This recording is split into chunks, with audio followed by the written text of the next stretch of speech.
चाणक्य नीति। 1।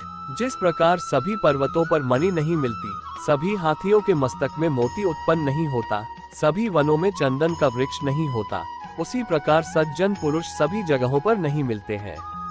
2।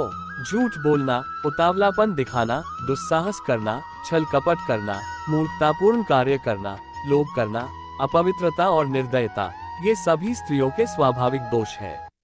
चाणक्य उपर्युक्त दोषों को स्त्रियों का स्वाभाविक गुण मानते हैं। हालांकि वर्तमान दौर की शिक्षित स्त्रियों में इन दोषों का होना सही नहीं कहा जा सकता। 3।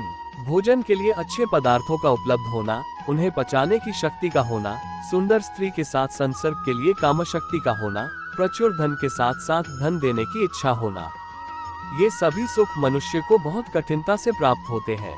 4। चाणक्य कहते हैं कि जिस व्यक्ति का पुत्र उसके नियंत्रण में रहता है, जिसकी पत्नी आज्ञा के अनुसार आचरण करती है और जो व्यक्ति अपने कमाए धन से पूरी तरह संतुष्ट रहता है, ऐसे मनुष्य के लिए ये संसार ही स्वर्ग के समान है।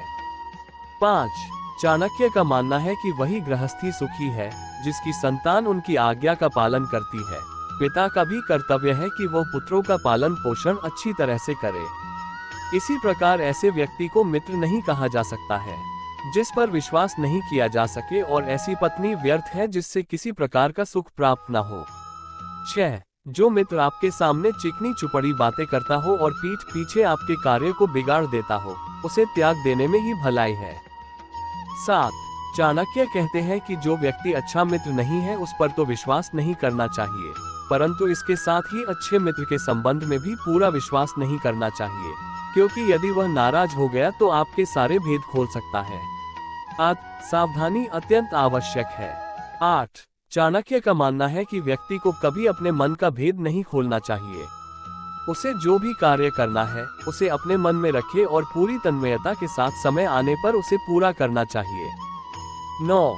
चाणक्य का कहना है कि मूर्खता के समान यौवन भी दुखदायी होता है, क्योंकि जवानी में व्यक्ति कामवासना के आवेग में कोई भी मूर्खतापूर्ण कार्य कर सकता है, परंतु इनसे भी अधिक कष्टदायक है दूसरों पर आश्रित रहना। 10। चाणक्य कहते हैं कि बचपन में संतान को जैसी शिक्षा दी जाती है उनका विकास उसी प्रकार होता है, इसलिए माता पिता का कर्तव्य है कि वे उन्हें ऐसे मार्ग पर चलाएं जिससे उनमें उत्तम चरित्र का विकास हो, क्योंकि गुणी व्यक्तियों से ही कुल की शोभा बढ़ती है।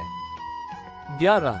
वे माता पिता अपने बच्चों के लिए शत्रु के समान है जिन्होंने बच्चों को अच्छी शिक्षा नहीं दी, क्योंकि अनपढ़ बालक का विद्वानों के समूह में उसी प्रकार अपमान होता है जैसे हंसों के झुंड में बगुले की स्थिति होती है।